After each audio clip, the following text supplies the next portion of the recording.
Quite an interesting picture that the SIP flows have painted this time around. We have on board with us Firoze, Aziz, joint CEO, Anand Rathi Wealth Limited. A very good afternoon, Mr. Aziz. Thank you so much for joining us here on ET Now. I want to understand what's your take coming in on the new SIP inflow data. I think I'm reasonably pleased about the SIP data. Of course, it's the second highest after March. But I'd say this is one of the highest. Because why? Because March had a certain peculiar reason why it reached 32,000 crores. From February, it was only 29,000. March 26 was 32,000. It looks like a 3,000 crore increase in a single month. That was not the case. Februaries are generally shorter months. And there are some spillovers which happen to the subsequent debits happened in March. And if you see, February was a truncated month because 27th and 28th was a weekend. So this practically, not theoretically, practically is the highest number ever. Theoretically, it's the second highest, but practically it's the first highest. So I'll be reasonably celebratory for the fact that it has reached this number. Now, if you look at it on the flip side, last 4 months have been at 31,000 practically, give or take, which is that you can also conclude that from April we have not seen a growth.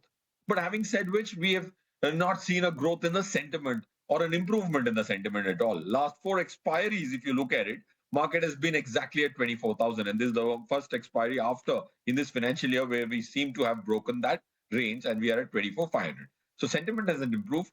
SIP numbers in terms of this year haven't improved, but we are in the highest ever. That's my first comment on the SIP bit. Understood. Hi, Firoze. It's been a while. Good to be speaking with you, Snehi here.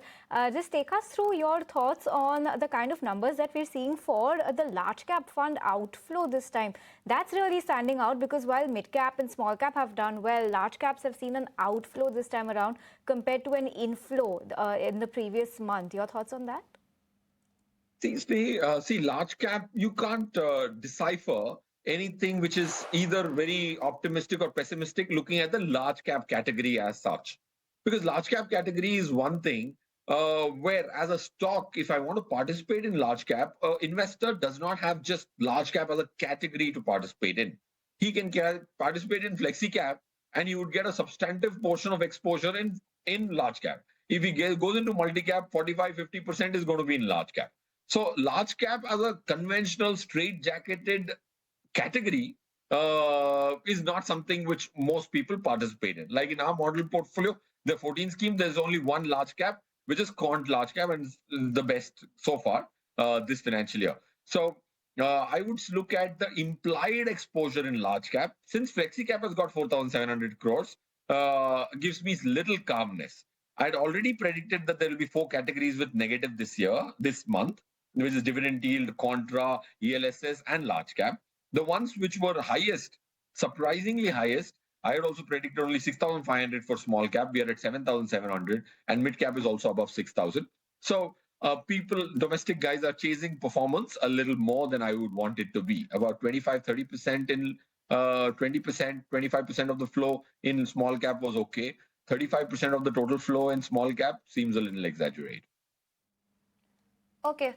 Got that, Mr. Aziz. Thank you so much for joining us with that breakdown and your take on that large cap number as well. It's a pleasure to